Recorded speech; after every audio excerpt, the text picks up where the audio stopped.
Hey guys, welcome to Lingua Marina. Today we're going to talk about the 22nd most used word in English, and as you might have guessed, this word is but. We use but all the time, when we speak, when we write. However, if you find yourself using but too often, you might want to watch this video up to the very end because I'm going to provide you with some alternatives. And what you've noticed already is that I could have said but if you find yourself using the word but very often. I used however, and however is one of the ways to replace the word but and sound more like a native speaker and sound more beautiful in English. So let's start. But before we start, make sure that you subscribe to this channel and like this video, because you know what my goal is? There are so many channels here on YouTube teaching English, and if you compare by the number of subscribers, I'm number 6. I want to be top 3. Help me to get into top 3. I think we have all chances with you guys. So if you subscribe to this channel and share it with your friends, this would really help me accomplish my internal goal. The word but is one of the coordinating conjunctions in the English language. The other ones that you might know are and, or, so, for, nor, and yet. But is used to contrast two parts of a sentence that are different in some way. So let me go straight to an example. I liked the dinner, but I didn't like the dessert. So we're contrasting. In the first part of the sentence, you're saying you enjoyed dinner, but in the second part, you're contrasting it with the fact that you didn't like the dessert. So the first way to replace but is to use the word yet. And yet is another coordinator that we talked about already. I liked the dinner, yet I didn't like the dessert. Yet. And because they're both coordinating conjunctions, you don't really have to change anything about the sentence. You just replace but with yet, and here you go. You already sound more interesting. Although, though, even though. Another way to replace but. Let's stick to our example to make it easier. I liked the dinner, although I didn't like the dessert. I liked the dinner, though I didn't like the dessert.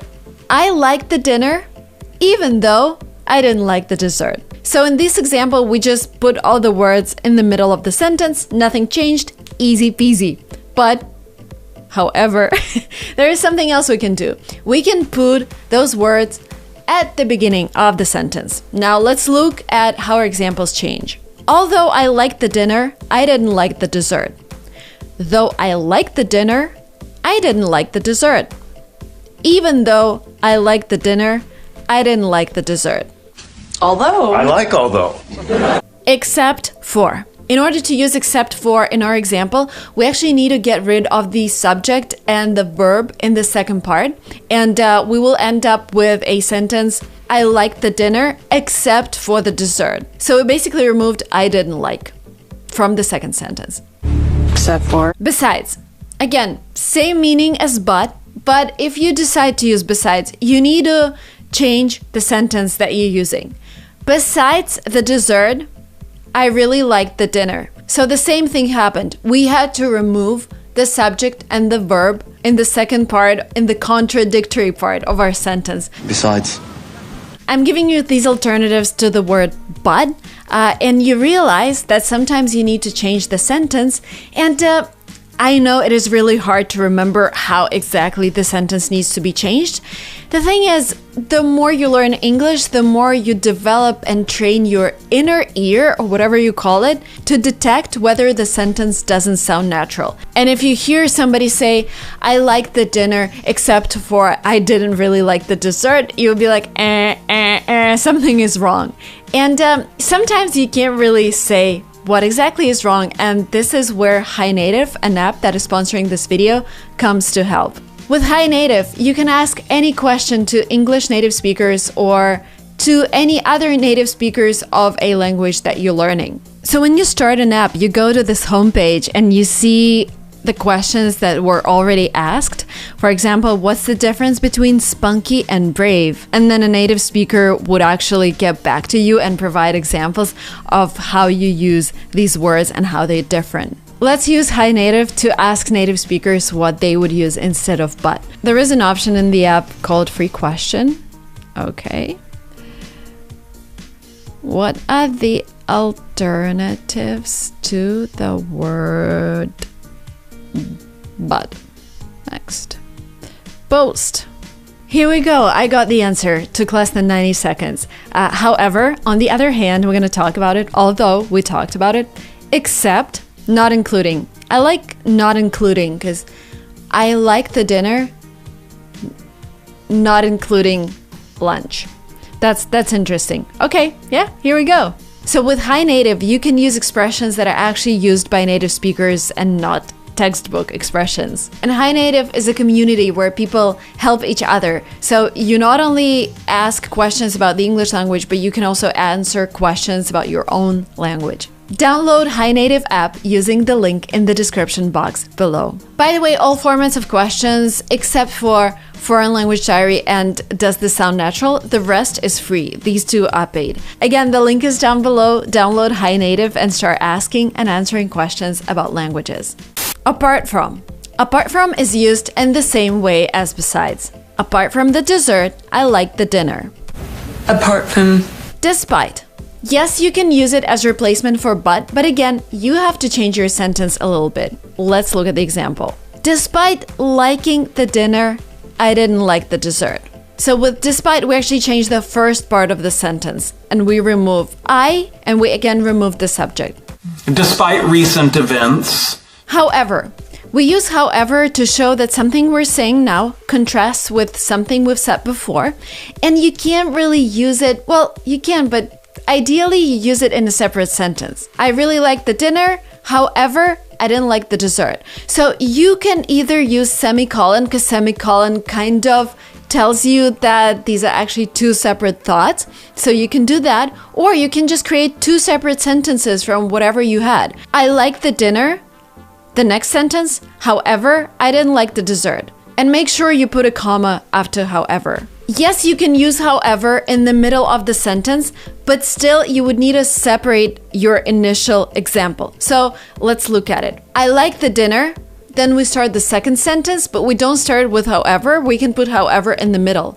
I didn't, however, like the dessert.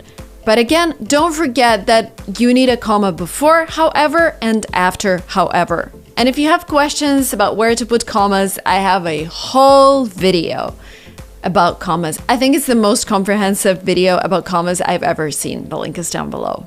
However, in contrast is the next way to replace but in your speech. It is used the same way as however, but it's just more formal. I liked the dinner. In contrast, I didn't like the dessert. And you might be wondering, Marina, there are so many examples. How am I supposed to use them in my speech all the time? You don't have to use them in your speech all the time. If I were you, I would definitely memorize these examples and I would use all the alternatives when you write essays, when you write emails, because when I write something and then I look at it, I just see one word repeat itself many, many times. But, I, very, very, very. So I would just look at the text once again and try to replace the words that I've used too many times. Okay, we have a couple more options left. Another way to replace but is to use the word nevertheless. It is used in the same way as however and in contrast. I liked the dinner, nevertheless, I didn't like the dessert. Nevertheless. On the other hand, is used in the same meaning as but please remember that when you use on the other hand, that means that previously you should have used on the one hand. Let's look at the example to make it clear. On the one hand, I liked our dinner today. On the other hand, I think that the dessert was disgusting. Disgusting means very bad, not very tasty, but it's a strong word. So if you're using this word, make sure nobody gets offended, because I would be really offended if I cook dessert and somebody tells me it's disgusting. Okay, homework. Replace the word but in the sentences that I'm gonna give you. The weather wasn't good, but I enjoyed my trip to the lake. My friend doesn't usually read books, but he read Harry Potter. I like your outfit, but I don't like your shoes. Please note that you shouldn't really say this to anyone. I mean the last sentence. Thank you guys so much for watching this video up to the very end. I hope you enjoyed the content. I hope you share this channel with your friends and with other students in your class, maybe. to help us become top 3 English language learning channels on YouTube by subscriber count. Thank you so much, and I will see you very soon in my next videos every Wednesday. Tune in and enjoy another class with me. Bye bye.